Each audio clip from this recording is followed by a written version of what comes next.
This baby was about to fall off a roof when a millionaire showed up to save him.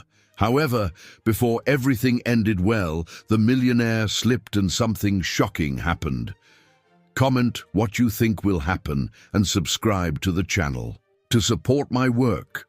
The sun beat mercilessly down on the backyard of the mansion that summer afternoon. Richard strolled absent-mindedly through the manicured gardens, watching his twin sons, Liam and Logan, playing on the lawn under the shade of a large oak tree. At 47, he had built a life that many would consider perfect. A thriving company, a beautiful home in a quiet suburb, and above all, his 6-year-old boys, who were his greatest joy. Despite his privileged status, Richard always kept his feet on the ground. He was known in the neighborhood for his easy smile and the simple way he treated everyone, from the gardener to the business executives he negotiated with. His house, though spacious and elegant, had a welcoming air that reflected the owner's personality. It was then that a disturbing sound cut through the tranquility of the afternoon. At first, it seemed distant, almost imperceptible. Richard stopped, tilting his head to try to identify where it was coming from. It was crying, weak but desperate. His heart quickened when he realized the sound was coming from above, from the roof of the mansion. "Stay here, boys," he ordered his sons, who looked at their father with startled eyes. Richard ran towards the house, taking the stairs 2 at a time until he reached the top floor. The crying became clearer with each step. Through an attic window, he managed to see something that made his blood run cold. A small bundle was moving near the edge of the roof. Without thinking twice, Richard opened the window and began to crawl onto the scorching roof. The heat of the shingles burned his hands and knees, but he couldn't stop. The bundle, which he could now see was a baby wrapped in a dirty, torn blanket, moved more and more, dangerously approaching the edge. "Oh my God, oh my God," Richard murmured as he carefully approached. The baby seemed newborn, was dirty and trembling despite the intense heat. Its small hands waved in the air, and its crying was getting weaker and weaker. Richard was almost reaching the baby when he felt his foot slip. For a terrible moment, he thought they would both fall. In a desperate move, he managed to grab the small bundle, but the impulse caused him to completely lose his balance. Instinctively, he turned his body to protect the baby as he fell heavily against the shingles. The pain he felt was immediate and brutal. Something cracked in his chest, and every breath became agony. Even so, he held the baby firmly against him, preventing it from rolling off the roof. The merciless sun continued to beat down, and Richard could feel the sweat running down his face, mixing with tears of pain. "Help!" he managed to shout, his voice broken by difficult breathing. "Someone help me!" The neighbors began to gather in front of the mansion, horrified by the scene. Someone called 911, while others tried to calm Liam and Logan, who were crying to see their injured father. Richard remained motionless, holding the baby with all the strength he still had. Every movement, no matter how small, sent waves of pain throughout his body.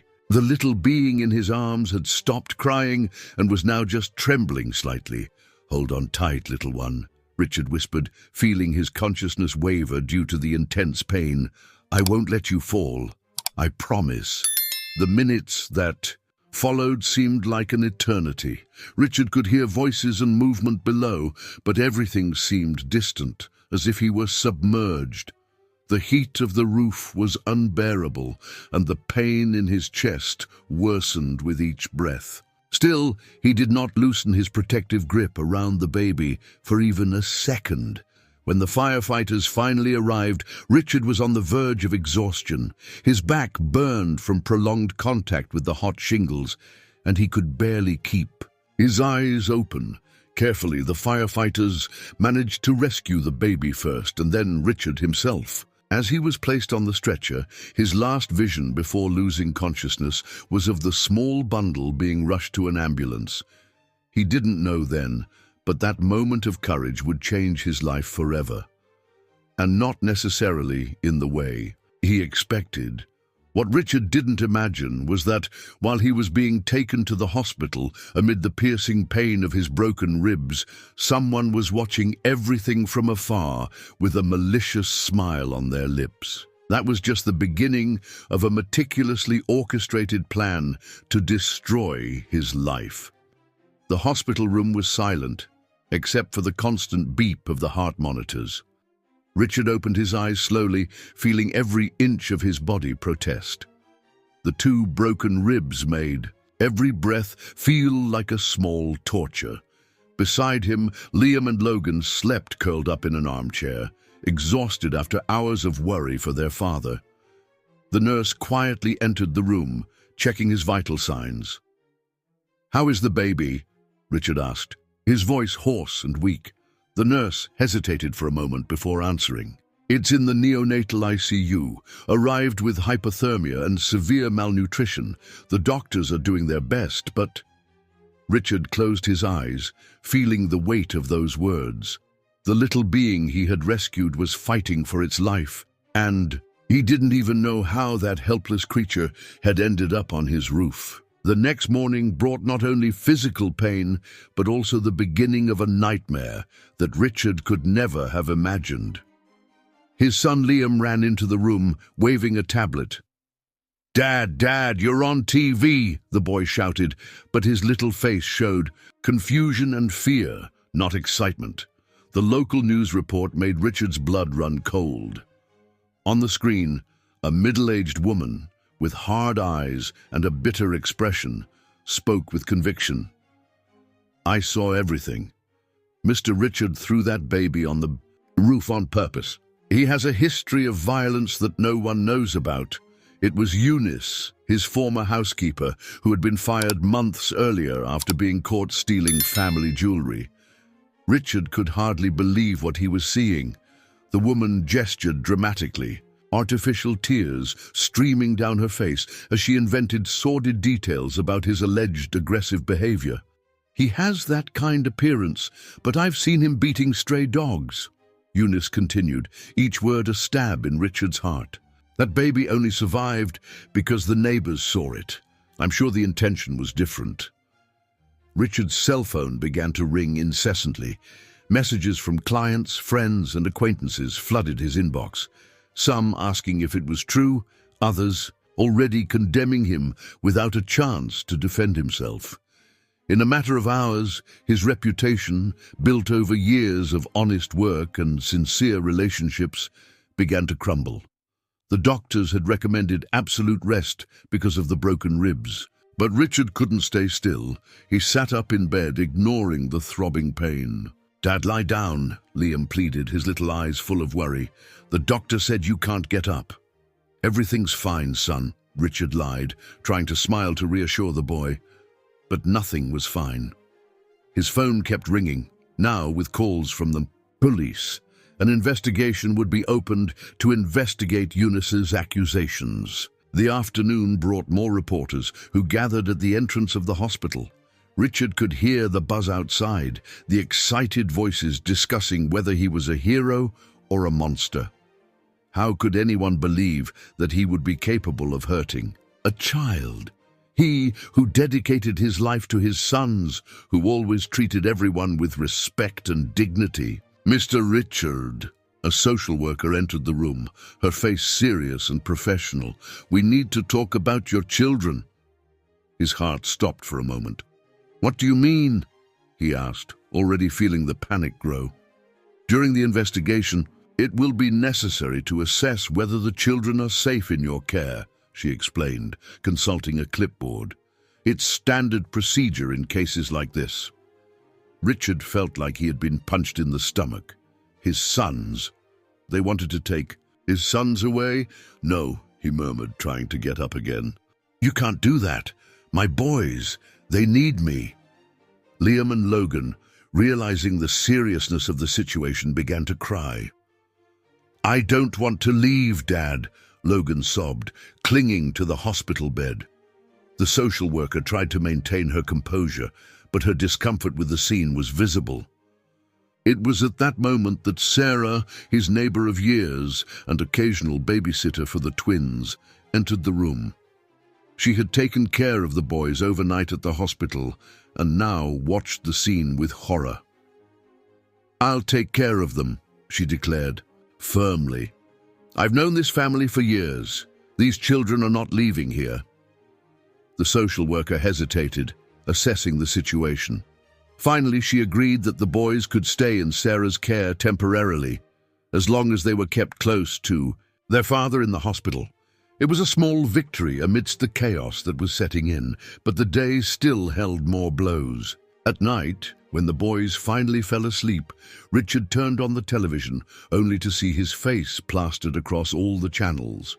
The reports were sensationalist, turning the incident into a media circus. Some stations already painted him as a manipulative psychopath, using his kind appearance and social status to hide a violent nature. The worst came when they showed a supposed audio recording where a voice similar to his shouted threats. Richard knew it was fake. It had to. But it sounded frighteningly real. Eunice had planned everything, meticulously. In his hospital bed, surrounded by his sleeping sons and feeling every breath like a stab in the chest, Richard realized that his life would never be the same. The physical pain of the broken ribs seemed insignificant compared to the anguish of seeing his reputation, his family, and his life being destroyed by a lie. That night, alone with his thoughts, Richard cried silently. Not for himself, but for the baby in the ICU fighting for its life, for his sons who didn't understand why their father was being called a monster, and for the cruelty of a world that so easily believed the worst in people. What he didn't know was that somewhere in the city, Eunice was celebrating her revenge, satisfied with the chaos she had created. But her plan had flaws, small details that she hadn't considered, and one of those details was beginning to bother the conscience of someone who had witnessed the whole truth in silence. The hospital discharge process was one of the most humiliating moments of Richard's life. The corridors that had once welcomed him with respect now seemed hostile. Employees looked away, and some patients stared at him with a mixture of fear and repulsion. Sarah held the twins' hands tightly, trying to protect them from the stares and whispers. "Daddy, why did that lady make a face at you?" Liam asked, his childish voice full of concern. Richard swallowed hard, feeling his ribs protest with every step. How to explain to a 6-year-old that the world could sometimes be cruel for no reason? Arriving home did not bring the expected relief. The mansion, once a haven of peace, now seemed like a prison. Reporters camped on the sidewalk, their cameras pointed like weapons. Some neighbors who, until a few days ago, smiled and waved, now closed the curtains when they saw him pass. "I'll fix something for you to eat," Sarah said, guiding the boys inside. Richard nodded, grateful for his friend's presence. Since it all began, Sarah had become his only pillar of support, taking care of the twins and keeping the house running while he was in the hospital. Alone in his office, Richard turned on the computer to check his emails. The inbox was filled with messages from clients canceling contracts, business partners re-evaluating relationships, and, what hurt the most, longtime friends quietly distancing themselves. One email in particular caught his attention. It was from his accountant, Robert, a man who had worked with him for over a decade. "Richard, I'm sorry, but I need to step away. My reputation in the market cannot be tainted by association. I'm sure you understand." The words hit him like a punch. Robert knew his integrity, had followed his professional growth from the beginning. If even he doubted... Richard closed his eyes, feeling the weight of the world on his shoulders. The phone rang, making him jump. It was his lawyer, Dr. Mendez. "Richard, we have a problem," he said bluntly. "The police want to interrogate you tomorrow. And there's more. Eunice has presented new evidence against you." "What evidence?" Richard asked, his stomach churning with apprehension. "She has photos of you supposedly following children in the park. They are montages, of course, but very well done. And there are records of threatening calls that she claims to have received from you." Richard felt his blood run cold. How could someone orchestrate such an elaborate lie? "But that's absurd. I know," Dr. Mendez interrupted, "but public opinion is already against you. And now she's saying that you fired her not for theft, but because she discovered your dark secrets." The conversation was interrupted by a noise coming from the kitchen. Richard ran, ignoring the pain in his ribs, only to find Logan crying, a broken glass at his feet. The boy cringed when his father approached, a gesture that broke Richard's heart. "Sorry, Dad," Logan sobbed. "I didn't mean to break it." Richard knelt down with difficulty, hugging his son. "It's okay, son. It was just a glass." But it wasn't okay. His own son was afraid of him, influenced by the comments he heard everywhere. Sarah appeared to clean up the shards, her hands efficient and gentle as always. "Richard," she said softly, while Logan ran to play with his brother. "There's something I need to tell you." He followed her to the living room, worried about her serious tone. Sarah seemed nervous, wringing her hands in her apron. "The day you found the baby, I saw something. I wasn't sure before, but now—" Richard's heart raced. "What did you see?" "It was very early. I was watering the plants in my garden. I saw a car stop near your house. Someone got out. A woman. She was carrying something in her arms." Sarah paused, taking a deep breath. "At the time, I didn't realize it. But now, after all this—" "Was it Eunice?" Richard asked, barely able to contain his anxiety. Sarah nodded slowly. "I think so. But it was still dark. I can't be absolutely sure. And there's more. My security camera. It records the backyard. Maybe it registered something." It was a small light at the end of the tunnel, but Richard didn't dare to get too excited. He had already learned that too much hope could hurt. "We need to check those images," he said, trying to keep his voice steady. At that moment, the doorbell rang. It was a delivery, a brown envelope with no return address. Inside, there was only a typed note. "Stop investigating or the consequences will be worse. Think of your children." Richard felt the world spin. Now they were threatening his children. How far would Eunice be able to go in her revenge? The note trembled in his hands as he looked out the window, watching Liam and Logan playing innocently in the yard. Night arrived, bringing more worries. Social media exploded with conspiracy theories about his true character. People who had never met him swore they had witnessed acts of cruelty. His life was being rewritten by strangers, transformed into a sordid narrative that he didn't recognize. In the boys' room, Richard watched them sleep, their serene little faces oblivious to the nightmare that surrounded them. How to protect them from all this evil, how to prevent them from growing up scarred by this story. A noise in the backyard alerted him. Through the window he saw a shadow moving quickly. His heart pounded. Someone was prowling around the house. When he got to the back door, he found only another envelope. More manipulated photos, more veiled. Threats. Richard went back inside, locking all the doors.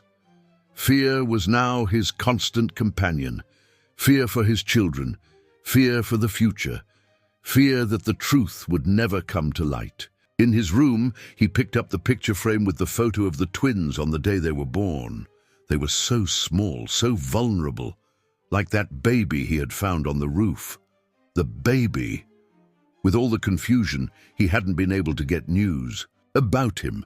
He called the hospital, but was informed that due to the ongoing investigation, he was prohibited from having any contact or information about the child. Lying in his bed, feeling every breath hurt not only in his ribs but in his soul, Richard realized that he was completely alone in this battle. Or almost. He had Sarah, his only ally, and possible evidence on a security camera. It was little, very little against Eunice's arsenal of lies. What he didn't know was that, on that same night, someone else was losing sleep, consumed by the guilt of knowing the truth and not having the courage to reveal it. Someone who had helped Eunice in her plan and was now beginning to realize the monstrosity of what they had done. The morning arrived, bringing another wave of problems. Richard woke up to the sound of breaking glass. Someone had thrown a rock through the living room window with a note tied to it. Monster. The twins, frightened by the noise, ran to their father's room. It's okay. It was just an accident, Richard lied, hugging his sons. But his eyes met Sarah's, who was already starting to clean up the shards of glass. Fear was written on her face. Breakfast was silent. Richard could barely swallow, thinking about the interrogation he would face in a few hours. Logan poked at his food without eating, while Liam watched his father with worried eyes. "Isn't Uncle Robert coming here anymore?" Liam asked suddenly. "He always brought us chocolate." Richard felt a lump in his throat. How to explain to a child that the people we trust can abandon us when we need them most? "Uncle Robert is very busy, son," he replied, forcing a smile. Sarah quickly intervened, suggesting that the boys go play in their room. As soon as they were alone, she turned to Richard. "I managed to recover the images from the camera," she said in a low voice. "But there's a problem." Richard's heart raced. "What problem?" "The quality isn't very good. You can see someone leaving something in the yard, but it's too dark to identify for sure who it is." Sarah hesitated. "And there's more. The camera stopped working soon after, as if someone had tampered with it. It was another blow. Even when there seemed to be a glimmer of hope, it quickly faded." Richard looked out the window, watching the reporters who were still camping on the street. Some neighbors passed by quickly, avoiding looking at the house. The phone rang. It was Helen, his secretary for over 8 years. Her voice was choked with emotion. "Mr. Richard, I'm sorry, but I need to resign. My husband is worried about this whole story and—" "It's okay, Helen," he interrupted, feeling another door closing. "I understand." When he hung up, his hands were shaking. The company he had built with so much effort was crumbling. Clients were canceling contracts. Employees were resigning. Suppliers were cutting ties. Years of honest work being destroyed by a lie. Dr. Mendez arrived shortly after, carrying a thick briefcase. His normally confident face was tense. "Richard, I need you to be prepared. The interrogation won't be easy." Sitting in the office, the lawyer explained the situation. The police had disturbing evidence, the manipulated recordings, the falsified photos, and now witnesses who swore they had seen Richard acting suspiciously near schools and parks. "How can they believe this?" Richard asked, incredulous. "I have 2 children, for God's sake. How can they think I would be capable of hurting a child?" "That's precisely why Eunice's story is sticking," Dr. Mendez explained. "She's painting you as someone who uses his own children as a facade to hide his true nature." The lawyer continued explaining the strategy for the interrogation, but Richard could barely concentrate. Through the window, he saw Liam and Logan playing in the yard with Sarah, his children, his whole world, now being used against him. The doorbell rang again. It was Mary, the mother of one of the twins' school friends. Her face was red with embarrassment. "Richard, I came to let you know that, well, we cancelled Pedro's birthday party on Saturday. We thought it best, given the circumstances."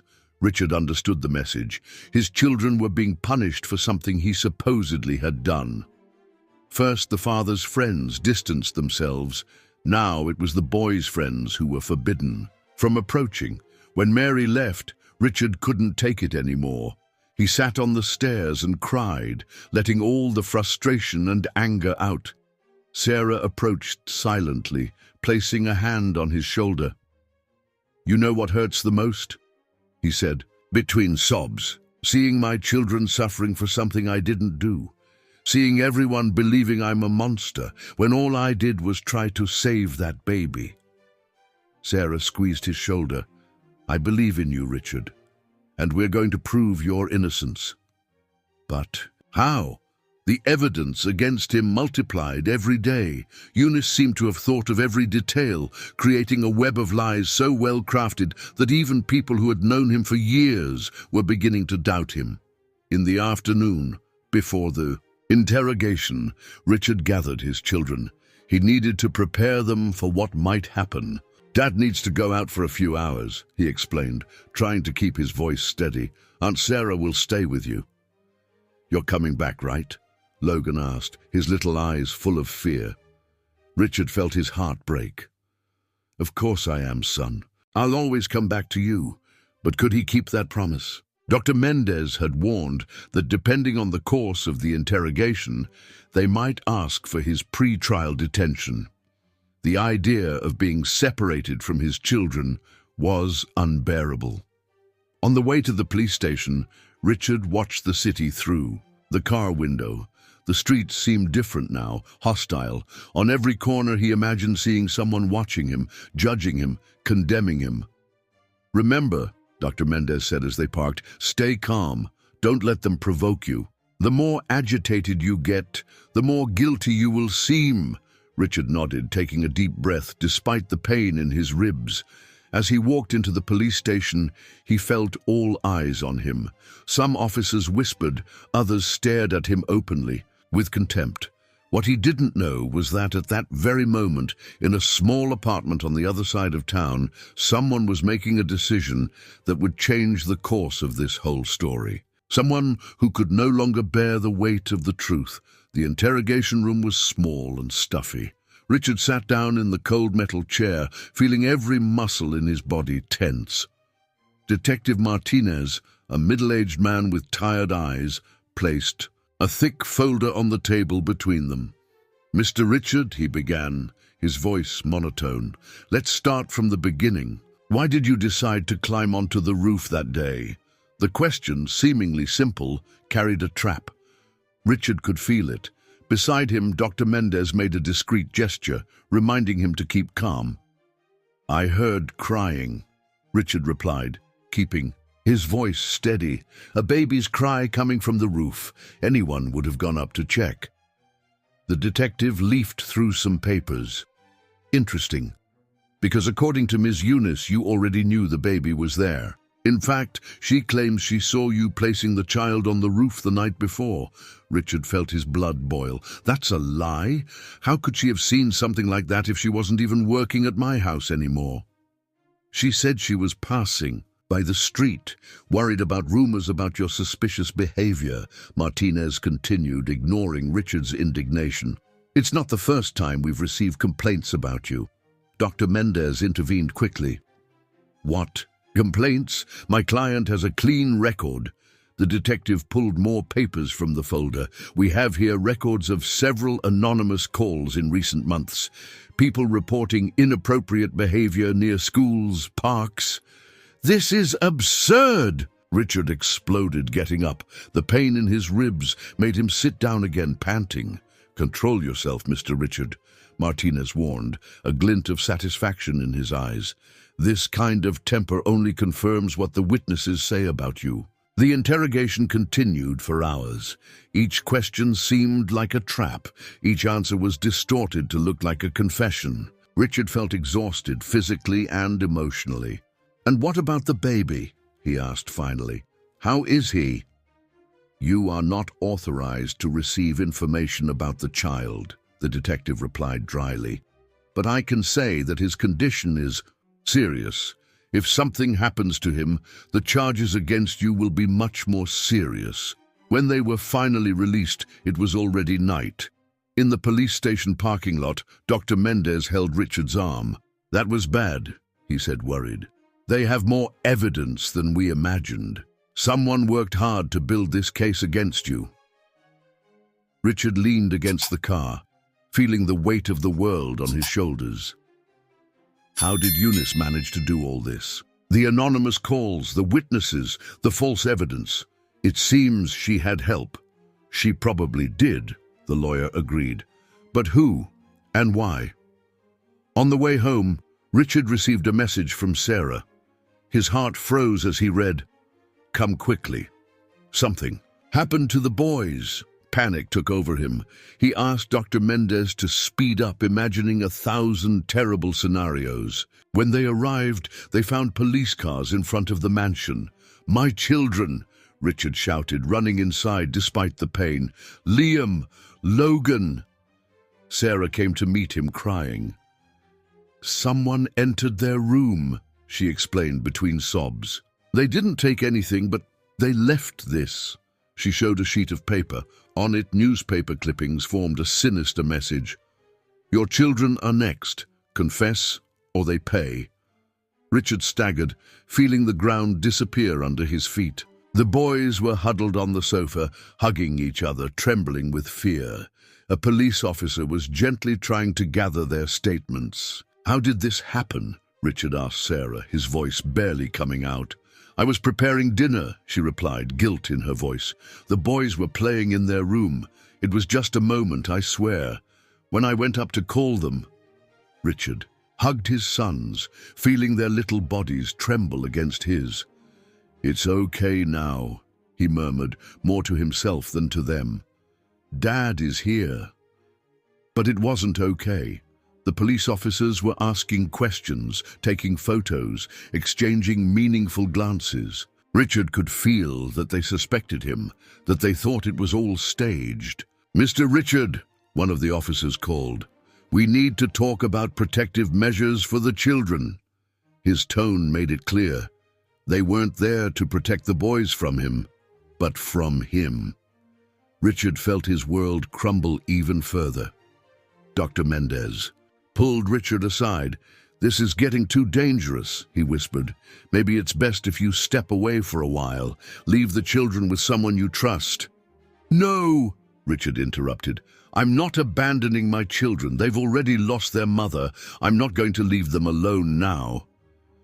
That night, after the police officers left, Richard gathered mattresses in the living room. No one wanted to sleep alone. Sarah stayed too, standing guard in the armchair. In the dark, listening to the soft breathing of the twins finally asleep, Richard allowed the tears to fall. The more he tried to protect his children, the more he seemed to put them in danger. What he didn't know was that, at that moment in a small apartment on the outskirts of the city, a young woman named Rachel, a former employee of Eunice, was looking at an envelope with trembling hands. Inside was the proof that could save Richard, or destroy him completely. Rachel had helped Eunice with her revenge plan, believing the lies she told about Richard. But now, seeing the suffering of the twins on the news, guilt consumed her. The problem was that revealing the truth would mean exposing herself, putting her own life at risk. Meanwhile, at the hospital, the little baby fought bravely for life, oblivious to the chaos that his mysterious appearance had caused. A nurse, while changing his bandage, noticed something strange, a small birthmark, identical to one she had seen before, on another person. The dawn brought a new wave of problems. Richard woke up to the sound of loud voices coming from the street. A group of protesters gathered in front of the mansion, carrying signs with hateful messages. "Monster," "Criminal," "Protect our children." The words hit him like daggers. Sarah was trying to distract the twins in the kitchen, but it was impossible to completely muffle the shouts coming from outside. Richard watched, powerless, as Liam and Logan ate in silence, exchanging frightened glances with each new shout from the crowd. "Dad!" Logan called suddenly, his voice small and insecure. "Why is everyone so angry with you?" Richard felt his heart break. How to explain something that even he didn't understand? Before he could answer, the phone rang. It was the principal of the boys' school. "Mr. Richard," she began, her tone formal and distant, "I regret to inform you, But after several complaints from other parents, we will have to ask that your children no longer attend classes for the time being." "What?" Richard could hardly believe it. "You can't do that. They're just children." "I understand your frustration," the principal continued, "but we need to think about the safety and well-being of all students. The parents are worried, and the demonstrations in front of the school." Richard hung up the phone, feeling nauseous. Now even his children's education was being affected. Sarah, who had overheard the conversation, approached with concern. "I can teach them at home," she offered. "I used to be a teacher, remember?" Richard nodded, grateful once again for her presence. Sarah had become much more than just a neighbor. She was practically family now, the only person who remained by his side when everyone else fled. Dr. Mendez arrived shortly after, carrying more papers and an even more worried expression than usual. "Richard, we need to talk, in private." In the office, the lawyer spread documents on the table. "The situation is getting worse. Eunice has presented new audios, supposedly of you threatening other people, and now she's saying she has proof that you had tried to hurt other children before."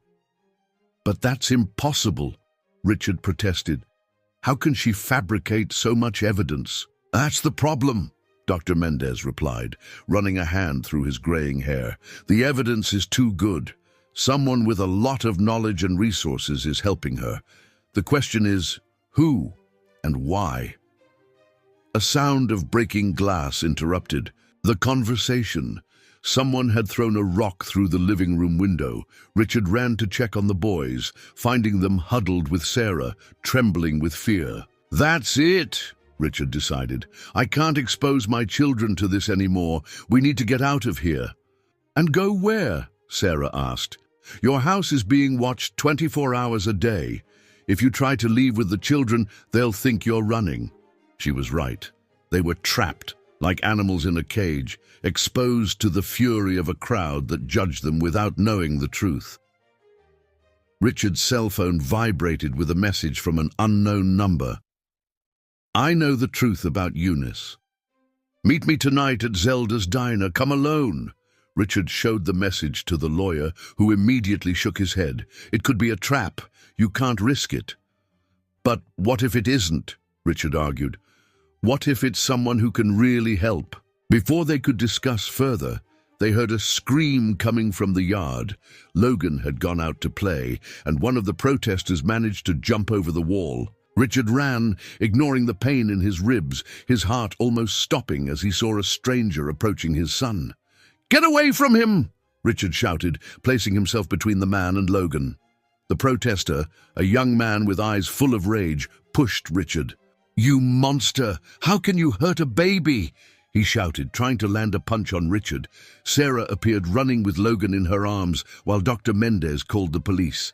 The protester continued shouting accusations, attracting even more people to the front of the house. When the police arrived, the situation was already out of control. The crowd had grown, and some were trying to break down the gate. The officers had to form a barrier to contain the protesters. "Mr. Richard," the officer said, "we can't guarantee your safety here. I suggest you find another place to stay for the time being. But where to go? Who would agree to shelter a man accused of trying to kill a baby?"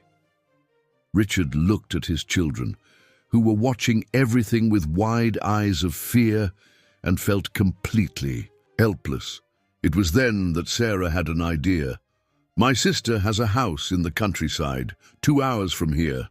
It's been empty since she moved abroad. We can go there." It was risky, but it seemed like the only option. Quickly, they began packing their bags, taking only the essentials. Richard tried to stay calm so as not to scare the boys even more, but inside, he was devastated. While they were organizing the escape, Richard's cell phone vibrated again. "Last chance. If you don't come to the meeting, the truth dies with me." Richard looked out the window, seeing the crowd grow. If there really was someone who knew the truth, he needed to risk it, But how to get out without being seen, how to leave his children, even if for a few hours. What Richard didn't know was that Rachel, the former employee of Eunice who had sent the messages, was also living her own dilemma. Hidden in her small apartment, she held in her hands a USB drive that contained the whole truth, videos, audios, and photos that proved Richard's innocence and Eunice's wickedness. But Eunice had eyes everywhere. Rachel knew that if she appeared in public, her life would be at risk. She'd already received veiled threats, mysterious accidents that happened after she began to show remorse for her role in the plan. And there was something more, something that even Rachel didn't know yet. Her connection to the baby found on the roof was much deeper than she imagined. A truth that, when revealed, would change not only Richard's life, but the lives of everyone involved in this web of lies and revenge. Night fell when Richard finally made his decision. After much debate with Sarah and Dr. Mendez, they agreed on a risky plan. While Sarah would take the twins to her sister's house in the countryside, Richard would go to the mysterious meeting at Zelda's diner. "Promise you'll be back soon, Dad?" Liam asked, his big eyes full of tears as Richard hugged him. Logan joined the hug, sobbing quietly. "I promise, my loves," Richard replied, swallowing the lump in his throat. "It's only for a few days, until things calm down a bit." Sarah quickly organized some bags, putting them in the car without attracting attention. The protesters were still outside, but in smaller numbers due to the time. Dr. Mendez had called some private security guards to ensure that the exit was smooth. "Are you sure you want to do this?" Sarah asked one last time, already inside the car with the boys. "It could be dangerous to go alone."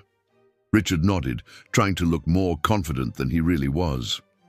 "I need to try. For them," he said, looking at his children in the back seat.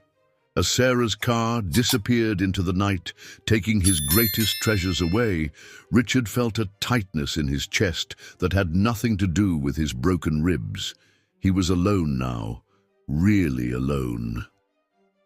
Zelda's diner was in a quiet neighborhood, away from downtown. It was a simple establishment, frequented mainly by seniors and local workers. Richard arrived early, choosing a table in the back, from where he could observe the entrance. Zelda, a white-haired lady who had known Richard for years, approached with a cup of coffee. Her eyes were full of compassion. "I saw you in the news, my dear," she said softly. "I don't believe anything they're saying." Richard felt tears welling up in his eyes. She was the first person besides Sarah who showed that she believed in him openly. "Thank you, Zelda," he managed to murmur. The minutes passed slowly. Richard watched each person who entered, trying to guess who could be his mysterious contact. His cell phone vibrated. "I'm arriving. Back table. Don't react when you see me." A few more minutes passed until a young woman entered the diner. She seemed nervous, constantly looking over her shoulder. Richard recognized her vaguely. Maybe he had seen her before, but he couldn't remember where. The young woman sat down at his table without saying anything, ordering a coffee with trembling hands. When Zelda walked away, she finally spoke, her voice just a whisper. "My name is Rachel. I helped Eunice." Richard felt his blood run cold. He wanted to shout, demand explanations, but he held back, remembering the warning not to react. "Why?" he managed to ask, keeping his voice low. Rachel wiped away a tear. "She convinced me that you were a terrible person, said she had proof of terrible things you did. I believed her because she helped me in a difficult time in my life. And now," Richard pressed, trying to control the anger that was growing in his chest, "now I know she lied about everything." Rachel looked nervously around before continuing. "I have proof, recordings of her planning everything, admitting she made up the accusations, and there's more." At that moment, the bell above the door rang. Rachel paled when she saw who was entering. It was George, Eunice's driver. "He followed me," she whispered in panic. "We need to get out of here." Richard tried to stay calm. "There's a back exit. Zelda always leaves it unlocked for emergencies." But before they could move, George was already close to the table. His normally expressionless face showed a cruel smile. "What a coincidence. To find you two here," he said, sitting down uninvited. Rachel was visibly trembling now. George leaned forward, speaking softly. "Ms. Eunice will be very disappointed to hear about this conversation." "We have nothing to talk about," Richard replied, standing up. "Let's go, Rachel." George also stood up, blocking the way. "Sit down, Mr. Richard, or would you prefer me to call the police now? I'm sure they'd like to know that you're trying to intimidate witnesses." It was a trap, Richard realized. Too late. George already had his cell phone in his hand, discreetly recording the conversation. Any movement now would be used against him. Rachel seemed about to faint. "I'm sorry," she murmured to Richard. "I really wanted to help, but she has a lot to lose," George completed, his smile widening. "Isn't that right, Rachel? How's your little sister in the hospital? It would be a shame if her treatment had to be interrupted." Richard felt a wave of nausea. So that's how Eunice controlled people, finding their weaknesses, their vulnerabilities. "You don't have to do this," Richard said to George. "Whatever Eunice is offering you, I can—" "Don't try to bribe me," George interrupted, still recording. "It'll only make your situation worse." Rachel began to cry silently. George continued, his voice now more threatening. "I'll be clear. Forget this conversation. Rachel, you're going to continue being a good girl and confirming everything that Ms. Eunice says. And you, Mr. Richard, well, I suggest you accept your fate." At that moment, Zelda appeared with more coffee. Her perceptive eyes noticed the tension at the table. With years of experience dealing with difficult situations, she accidentally spilled the hot coffee on George's lap. In the ensuing confusion, Rachel managed to escape through the back. Richard also tried to leave, but George, even soaked in coffee, grabbed his arm. "This isn't over," he whispered. "You have no idea what Eunice is capable of." Richard broke free and left the diner, his heart pounding uncontrollably. He had been so close to getting proof of his innocence. Now, not only had he lost that chance, but he had given Eunice more ammunition against him. What he didn't know was that Rachel, in her desperate escape, had dropped something under the table. A small USB drive that contained all the evidence. And Zelda, with her silent wisdom, had noticed. The night seemed darker than usual as Richard drove toward Sarah's sister's house in the countryside. His mind wouldn't stop replaying the scene at the diner, the lost opportunity, the fear in Rachel's eyes. His cell phone rang. It was Dr. Mendez. "Richard, where are you?" "Something terrible happened." The lawyer's voice was tense. "Eunice went to the police. She's saying you threatened her, that you tried to bribe her to change her testimony. She has a recording." Richard felt his stomach sink. George had been faster than he imagined. "But that's not true. I didn't even talk to her." "I know, but the recording, they edited your conversation at the diner, made it seem like you were threatening both her and that girl, Rachel." Dr. Mendez paused heavily. "Richard, they've issued a warrant for your arrest." The car almost went off the road when Richard braked sharply. "What? They can't do that, my children." "That's why I'm calling. Don't go where your children are. It would be the first place they'd look. You need to hide until we sort this out." Richard pulled the car over to the shoulder, feeling the world spin. He couldn't be arrested. Not now. Not when his children needed him most. But he also couldn't put Sarah and the boys at risk. Another cell phone started ringing, the old one, which he kept in the car for emergencies. The number was unknown. With trembling hands, he answered. "Richard!" It was Zelda's voice, low and urgent. "That girl dropped something at the diner. A small thing, looks like a USB drive. I think you'll want to see it. Richard's heart raced. Did you manage to get it? Yes, but there's more. Remember Carminia, who works cleaning at the hospital? She told me something about the baby, something. No one else knows? At that moment, the call dropped. Richard tried to return the call several times, but the number wouldn't connect. He looked at his watch. It was past midnight. The diner would be closed now. His main cell phone rang again. It was Sarah. Richard, thank God. We're having trouble. Someone must have followed us. There's a car parked at the entrance of the street for hours, and the boys are scared. Lock all the doors, Richard instructed, already starting the car. Don't open it for anyone. I'm coming there. No! Sarah's voice was full of fear.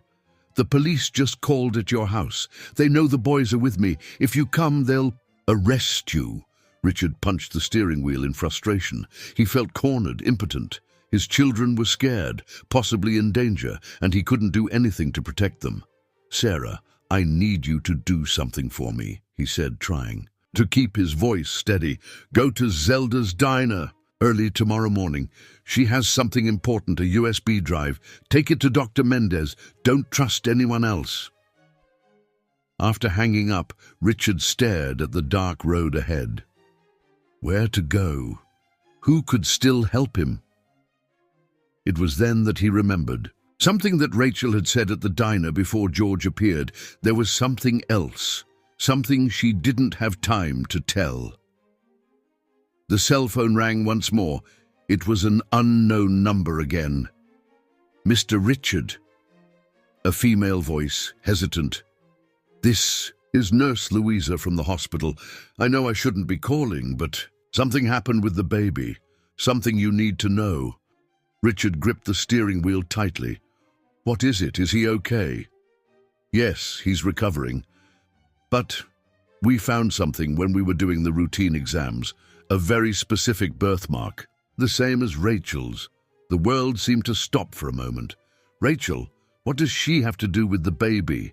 She's his sister, the nurse replied. And there's more. We discovered that Eunice is... The call dropped again, as if someone was deliberately interfering with communications. Richard tried to return the call, but the number was out of service. At that moment, headlights appeared in his rearview mirror. A car was approaching at high speed. Richard recognized the driver. It was George. He accelerated, feeling his heart pounding uncontrollably. He couldn't be caught, not now that he was so close to discovering the truth. George's car pulled alongside his. Through the window, Richard could see his malicious smile. With a sharp movement, George swerved his car into Richard's. The impact made Richard momentarily lose control of the vehicle. He managed to stabilize. But George was already preparing for another attack. It was then that Richard saw the lights of a police car approaching. He was cornered. If he stopped, he would be arrested. If he continued, he could seriously injure himself, or worse. George took advantage of his moment of hesitation to hit his car again. Richard closed his eyes for a second, thinking of his children. He couldn't give up now, not when he was so close to proving his innocence. With a risky maneuver, he managed to avoid George's car and enter a side road. George's headlights disappeared into the darkness, but Richard knew that this didn't mean he was safe. On the contrary, now he had even more people after him. What he didn't know was that, at that very moment, Zelda was examining the contents of the USB drive on her old computer. And what she found made her hands tremble. It wasn't just evidence against Eunice. It was something much bigger, something that explained why she had planned everything so carefully. And somewhere in the city, Rachel was crying, looking at an old photo where a young Eunice was holding a baby with the same birthmark that was now in the hospital. The early hours of the morning advanced as Richard drove aimlessly through back roads. His car was damaged by George's blows, making a worrying noise in the engine. The gas was running out, and he knew he would need to stop at some point. His cell phone rang again. It was Sarah. "Richard, something happened." Her voice was trembling. "Zelda called. She found out everything, but someone broke into the diner. They took her computer." Richard felt his blood run cold. "Is she okay?" Yes, she wasn't there when it happened. But Richard, before the computer was stolen, she managed to see part of the files from the USB drive. It's about Rachel and the baby. And Eunice. Just then, a car appeared on the road behind Richard. He hung up quickly, promising to call back later. The vehicle approached rapidly, but to his relief, it drove right past. It wasn't George. Richard stopped at an isolated gas station. While filling up, he noticed a TV on inside the convenience store. His face was on the news, along with a message alerting the public that he was wanted by the police. The attendant, an elderly man, glanced from the TV to him several times, but said nothing. When Richard went to pay, he just commented quietly, "Sometimes things aren't what they seem, are they, son?" Back on the road, Richard tried to sort out his thoughts. Rachel was the baby's sister. The nurse had confirmed it. But what was the connection to Eunice? Why had she planned all this? His cell phone rang again. Unknown number. "Hello?" "Richard." It was Rachel, her voice barely above a whisper. "I need to tell you everything. I can't carry this weight anymore. But it can't be over the phone. Meet me at the old warehouse on Acacia Street in an hour." "How can I trust you after what happened at the diner?" "Because," Rachel hesitated, "because Eunice is my mother, and that baby is my younger brother, who she hid from everyone." The revelation hit Richard like a bolt of lightning. Before he could respond, Rachel continued, "She was never a good mother. She abandoned me when I was little. She only looked me up years later when she needed help with her revenge plan against you. I didn't know she had another child. I didn't know she would be capable of using an innocent baby like that. Why does she want revenge on me? I never did anything to her." "You did, even without knowing it," Rachel replied. "But I need to tell you in person. Please come. I promise I'm alone this time." Richard knew it could be another trap, but what choice did he have? It was his only chance to find out the truth. He changed the car's direction, heading towards Acacia Street. The warehouse was an old, abandoned building. Richard parked a safe distance away, observing. There were no other cars nearby. After a few minutes of waiting, he saw a solitary figure approaching. It was Rachel. "Come in," she said, unlocking a rusty padlock. "No one will interrupt us here." The interior of the warehouse was dark and dusty. Rachel turned on a small flashlight, partially illuminating the space. Her hands were visibly trembling. "Start from the beginning," Richard asked, keeping his distance. "Why does your mother hate me so much?" Rachel took a deep breath. "Because you destroyed her dreams, even without knowing it. 20 years ago, she worked as a secretary at your father's company. They were having an affair." Richard felt like he'd been punched in the gut. His father, always so proper, so upright. Impossible. "It's true. She was pregnant with him when she was fired, pregnant with me. Your father never knew. He had just married your mother, and Eunice was pushed aside to avoid a scandal." Rachel's words echoed in the empty warehouse. "So, you're my sister?" "Half-sister," she corrected. "Eunice gave me to her sister to raise, disappeared for years. When she came back, she was already married to a wealthy man, but she never forgot what happened. She planned her revenge for years, waiting for the right moment. And the baby, he's her current husband's son. But she used him as part of the plan. Put her own child at risk just to destroy you." Rachel began to cry. "I helped because she promised that no one would get hurt. She said she just wanted to scare you, tarnish your reputation, as hers was tarnished. But when I saw the baby almost dying in the hospital, a noise interrupted the conversation. Footsteps. Someone else was in the warehouse." "What a touching story," said a familiar voice. Eunice emerged from the shadows, accompanied by George. Too bad it won't have a happy ending. Rachel ran behind. Richard, Mom, please, enough with this revenge. Shut up, Eunice shouted. You're as weak as your father, always wanting to do the right thing, always worried about others. She pulled something from her coat. It looked like an envelope. I knew I couldn't trust you, so I prepared myself.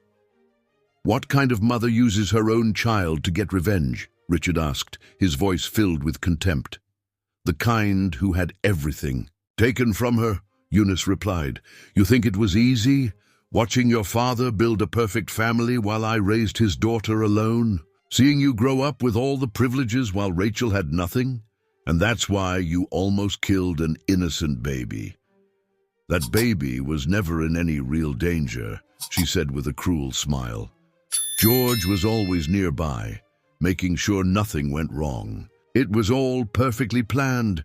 More footsteps echoed in the warehouse. Richard felt his heart stop when he saw who else was joining them there. Zelda entered the warehouse, leaning on her cane, her eyes shining with determination.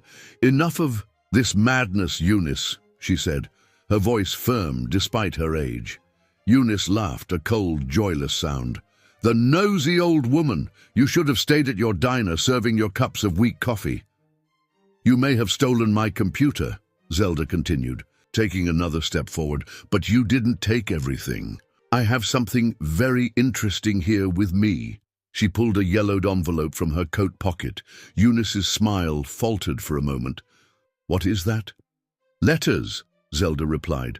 Letters you wrote 20 years ago when you were pregnant. Letters that tell a very different story than the one you're telling now. Richard watched the scene, feeling that something important was about to be revealed. Rachel, still trembling, held his arm tightly. How did you... Eunice began, her voice betraying a slight tremor. Your mother, God rest her soul, was my friend, Zelda explained.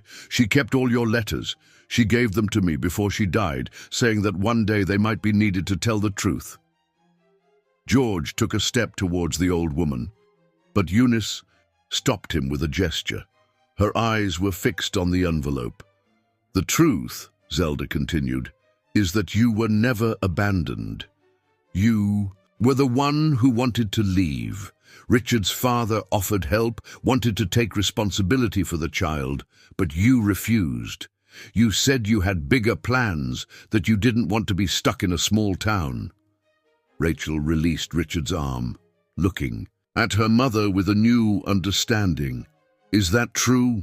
You don't understand, Eunice said, her voice now filled with bitterness. I was young. I had dreams. I couldn't stay here, be just another single mother depending on the charity of the rich family. So you abandoned me, Rachel concluded, tears streaming down her face. And now you did the same thing to my brother, using him in this sick plan. I never wanted to hurt him, Eunice protested. George was always nearby, making sure nothing happened. It was just to scare him, to make Richard feel what it's like to lose everything. But he almost died, Rachel shouted. The baby almost died of hypothermia on that roof, and you didn't even care. Richard, who had remained silent, finally spoke. Why now? Why after so many years? Eunice turned to him, her eyes flashing, with a mixture of hatred and pain. Because you have everything that should have been mine, the company, the respect, the perfect family. While I spent years building a life from scratch, you had everything handed to you on a silver platter. And that's why you decided to destroy his life? Zelda intervened. Using your own baby, manipulating your daughter? I had no choice, Eunice screamed. It was the only way to get justice. Justice? Richard repeated, his voice filled with disbelief. You call this justice? Threatening innocent children, manipulating people, destroying reputations. At that moment, more footsteps echoed in the warehouse. Everyone turned to see Sarah entering, followed by Dr. Mendez and 2 police officers. It's over, Eunice said. Dr. Mendez, we have all the evidence. The original recordings, before the manipulations, the testimonies of the people you blackmailed, everything. Eunice recoiled, her eyes frantically searching for an exit. George stepped forward, as if to protect her, but the police officers already had their guns drawn. "You don't understand," she said, her voice now almost pleading. "You just wanted revenge," Rachel interrupted.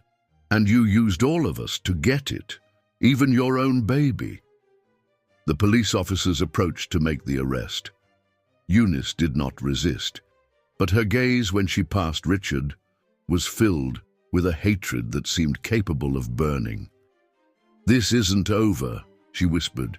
"You may have won now, but—" "Enough," cut off one of the police officers, handcuffing her. "You have the right to remain silent." As Eunice was led away along with George, Richard approached Rachel, who was crying silently. "I'm sorry," he said, "for everything." Rachel raised her eyes, red from crying. "I'm so sorry too. I should have told the truth sooner, but I was so afraid."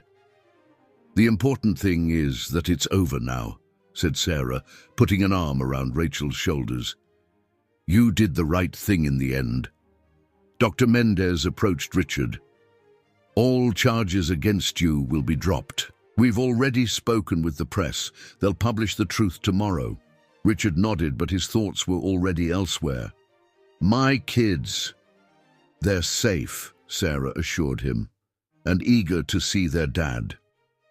Zelda, who was observing everything, with her wise eyes, approached Richard. "You know, son, sometimes the greatest tragedies can bring good things.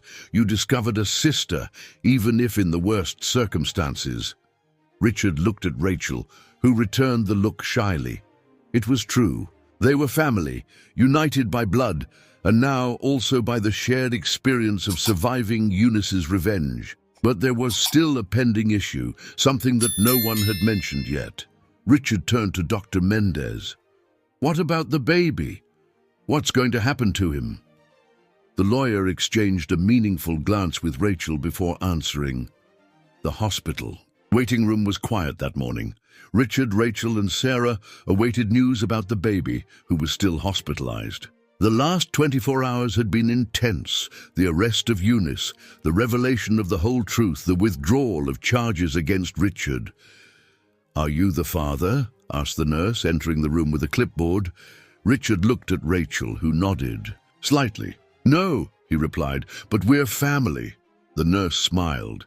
"He's doing very well. He's fully recovered from hypothermia and is gaining weight. In fact, he's almost ready to be discharged." Rachel began to cry silently. Can I see him?" "Of course," replied the nurse. "Actually, there's someone who wants to talk to you first." A social worker entered the room, carrying a thick folder. Her face was kind, very different from the first one who had threatened to take Richard's twins away. "We need to discuss the future of little Miguel," she said, sitting down. "As the mother is in jail and the father, well, her husband doesn't want to take care of the child. We need to decide who will have custody." Rachel straightened up in her chair. "I want him," she said, firmly. "He's my brother. I'm not going to let him go through what I went through." The social worker smiled, but her gaze was worried. "Rachel, I know your intentions are the best, but we need to consider several factors. Do you have a steady job, your own residence, the financial means to raise a child?" Rachel's face fell. She worked as a waitress, lived in a tiny rented apartment, and could barely support herself. "She's not alone," Richard said suddenly. Everyone turned to look at him. "She's my sister. I'll help her with everything she needs." Sarah squeezed his hand, silently approving his decision. The social worker made some notes. "Well, that changes things," she said. "But we still need to formalize everything. It will take some time." "In the meantime," Richard continued, "Rachel can stay at my house. There's plenty of space, and the boys will love having an aunt and a little cousin." Rachel looked at him with wide eyes. You would do that?" "Of course," he replied. "We're family." The word family echoed in the room, loaded with meaning. For so long, Rachel had felt alone in the world, abandoned by her mother, without knowing her father. Now, in the most improbable circumstances, she had found a brother and a chance to give little Miguel the family she never had. "Can I see him now?" Rachel asked, barely containing her anxiety. The nurse led them to the nursery. Through the glass, they saw little Miguel, now healthy and rosy-cheeked, very different from the fragile baby Richard had rescued from the roof. "He has your eyes," Sarah commented, looking from Rachel to the baby. Rachel placed her hand on the glass, as if she wanted to touch her brother. "I promise I'll take good care of him. I'll give him all the love our mother didn't know how to give." Richard watched the scene with mixed emotions. He thought about his own children, about how it would be to tell them about their new aunt and cousin. Liam and Logan were loving children. Surely they would welcome the new family members. "Mr. Richard," called a voice. It was Donna Carmina, the cleaning lady who had worked at the hospital for years. "Can I talk to you for a minute?" He followed her to a more secluded corner. Carmina seemed nervous. "You know, on the day you brought the baby in, I was on duty," she began.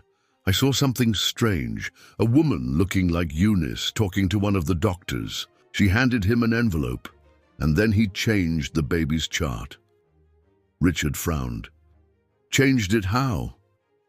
"Altered the birth date. Some details. At the time I didn't understand, but now—" Donna Carmina hesitated. "I think she was trying to hide something about the baby."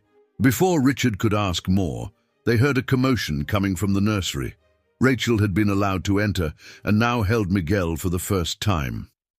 The baby, as if recognizing the blood of his blood, stopped crying instantly in his sister's arms. Sarah snapped pictures with her cell phone, her eyes watery. "The first photo of the new family," she said. Richard watched everything, feeling a peace he hadn't experienced in weeks. There was still much to resolve: the guardianship paperwork, the readjustment of the twins, Rachel's move. But for the first time, he felt that everything would be all right. That's when his cell phone rang. It was Dr. Mendez. "Richard, we have a problem," the lawyer said, his voice tense. "Eunice wants to make a deal. She says she has one more revelation, something that could change everything. But she'll only tell it if you personally go to hear it." "No," Richard replied firmly. "Enough games. I'm not falling for another one of her traps." "She said it's about the baby's father," Dr. Mendez insisted. "The real father." Richard looked at Rachel, who was smiling as she cradled Miguel. He couldn't allow more lies from Eunice to destroy this moment of happiness. "Whatever it is, it can wait," he decided. "Now is the time to rebuild, not to destroy." He hung up the phone and returned to his family. Rachel looked up, smiling. "Want to hold your nephew?" she asked.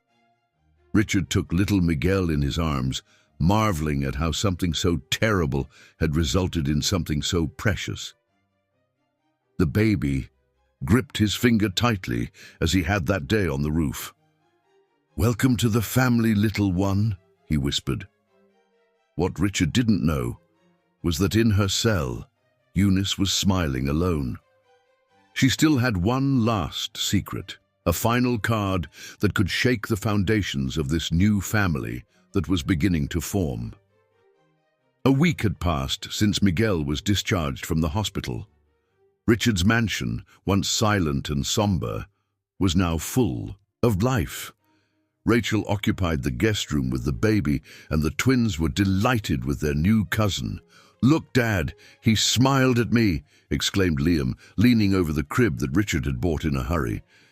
Logan also didn't leave the baby's side, always bringing his favorite toys to show his cousin.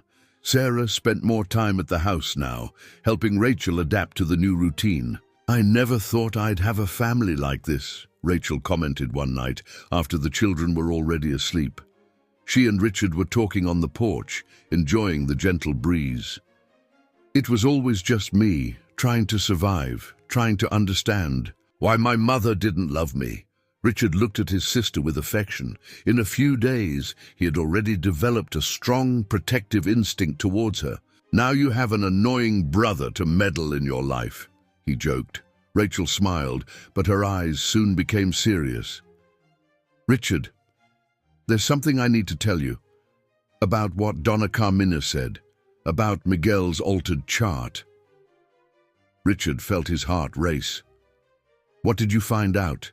"I went to get the DNA test done, to formalize the guardianship," she began, hesitant. "And, well, I discovered something strange.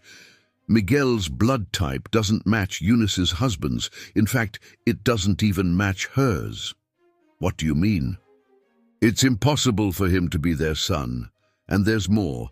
The birth date that was on the original chart before it was altered doesn't make sense with the story Eunice told."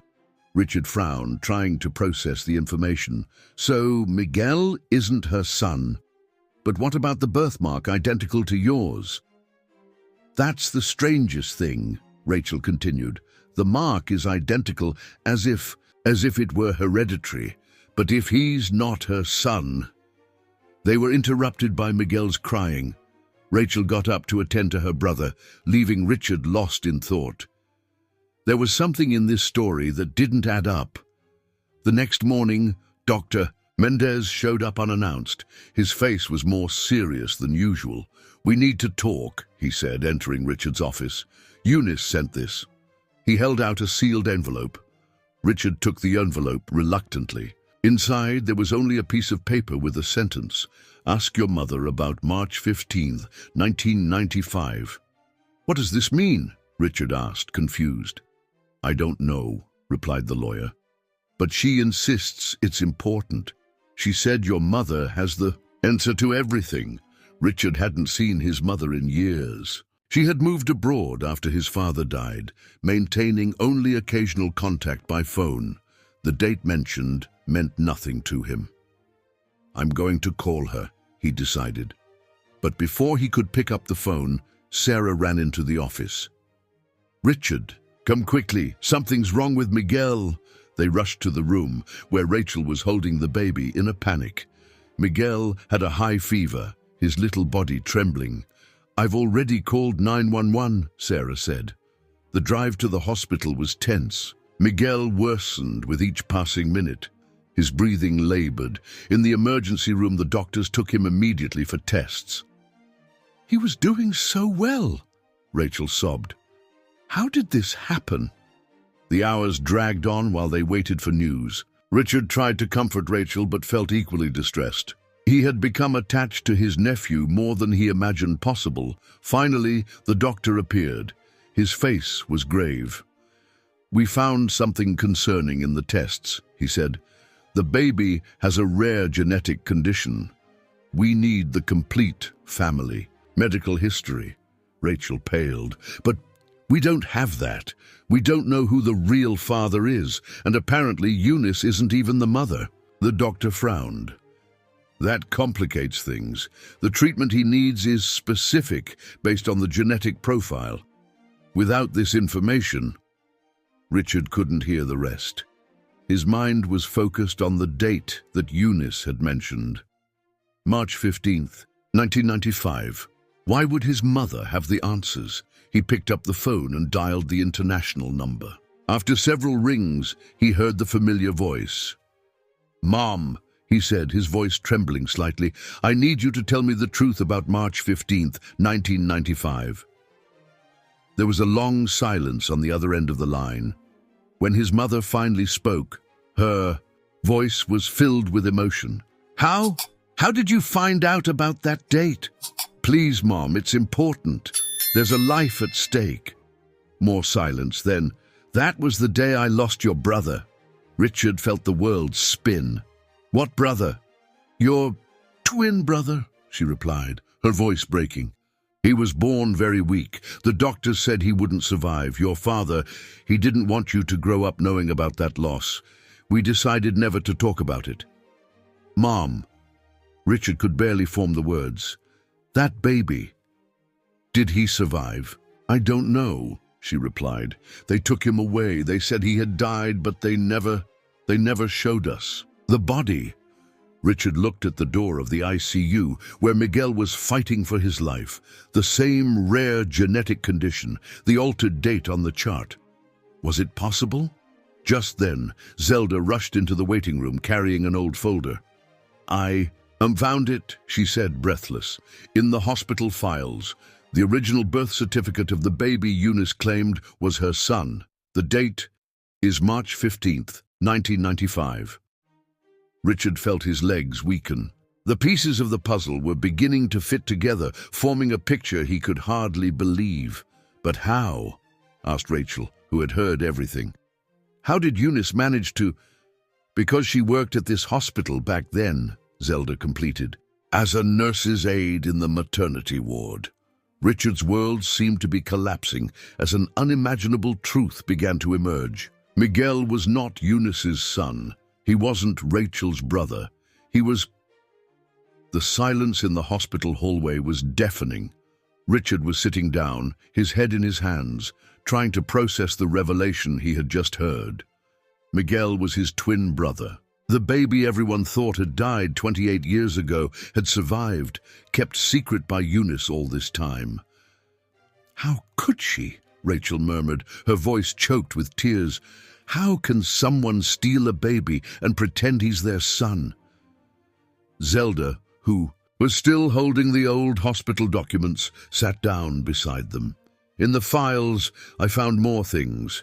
Eunice wasn't alone in this story. There was a doctor involved, Dr. Silvera. He signed the baby's death certificate. We need to talk to him, Richard said, standing up abruptly. That won't be possible, Zelda replied softly.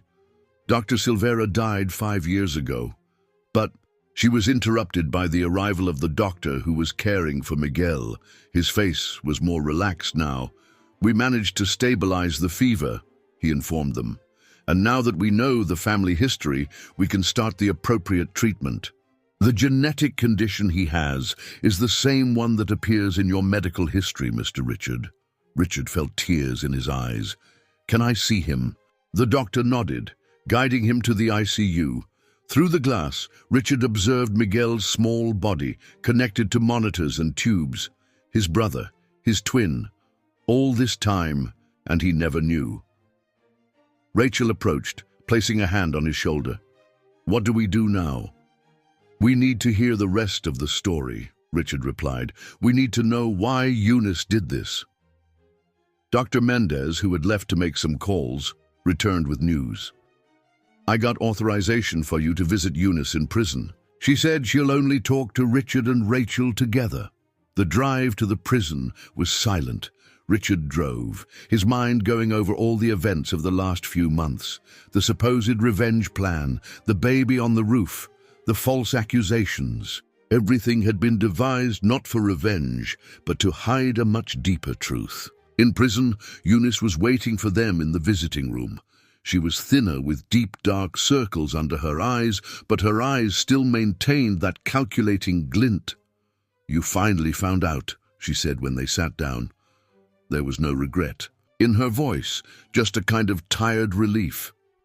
Why? Richard asked, trying to control the anger he felt. Why steal a baby and keep that secret for so many years?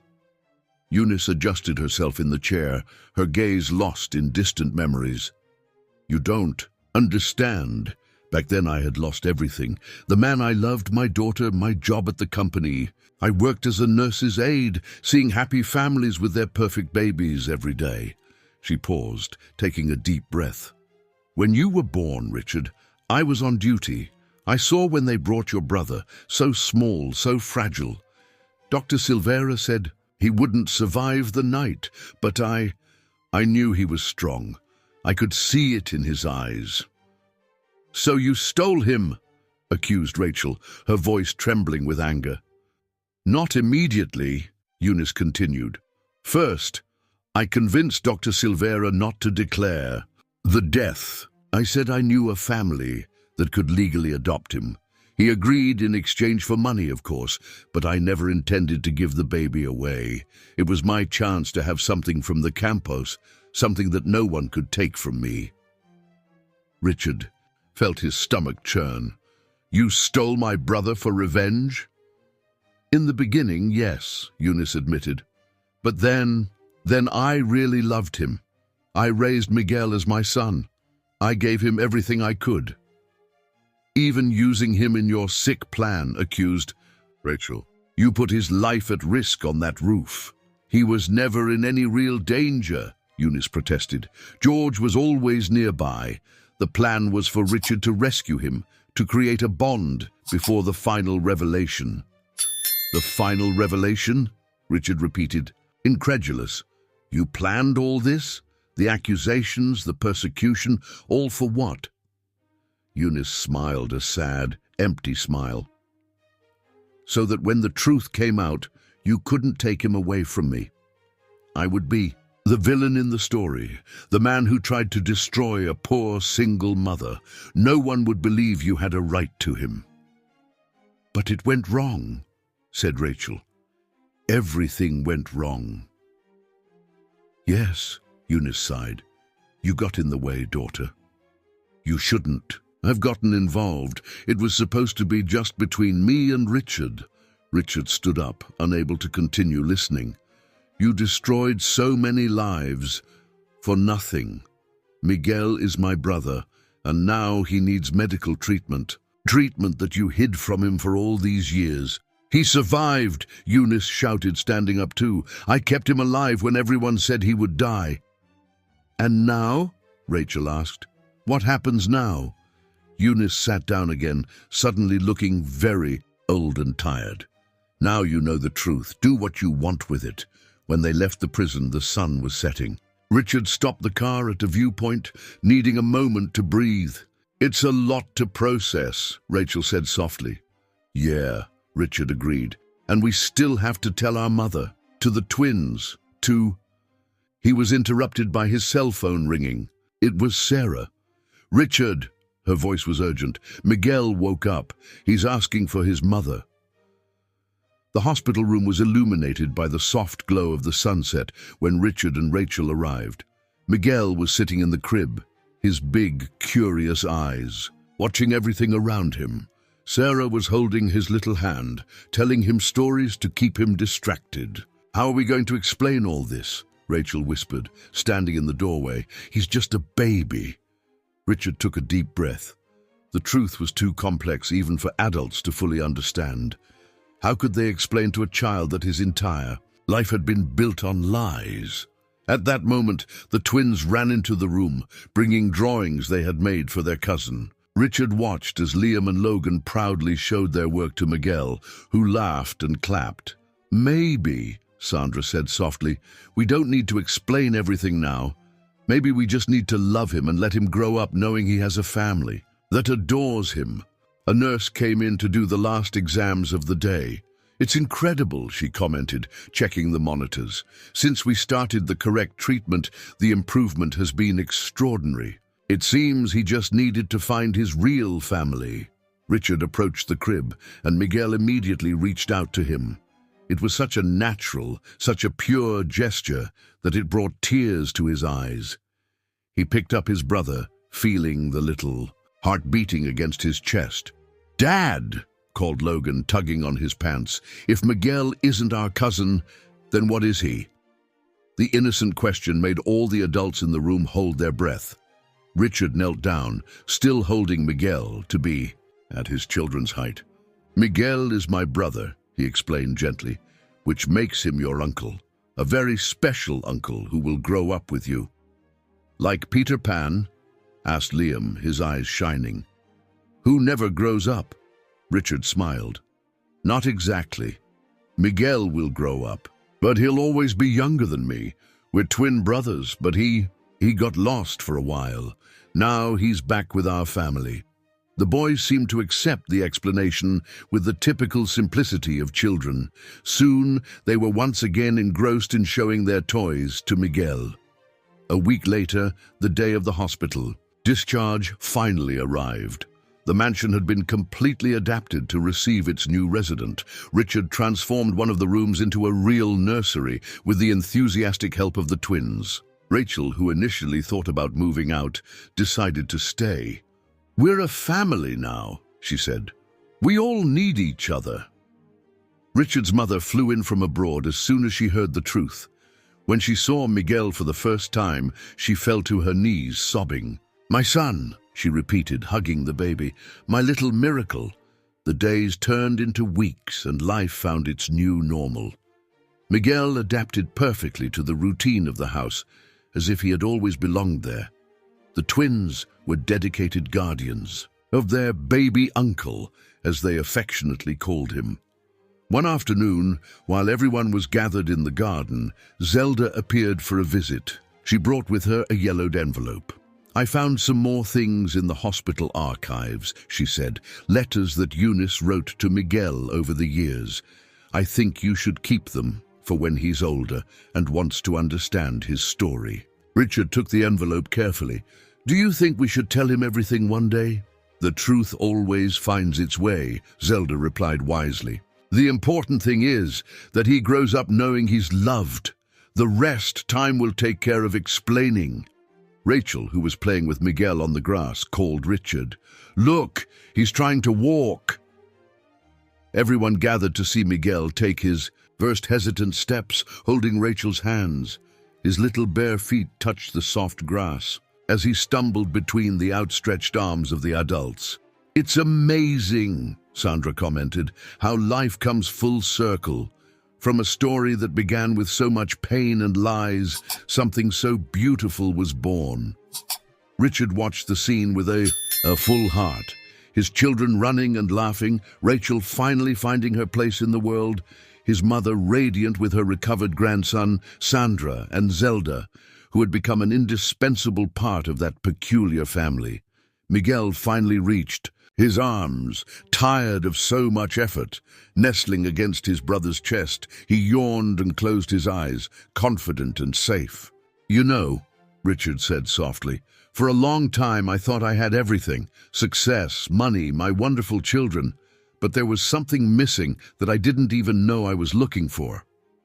"A complete family," Rachel completed, smiling.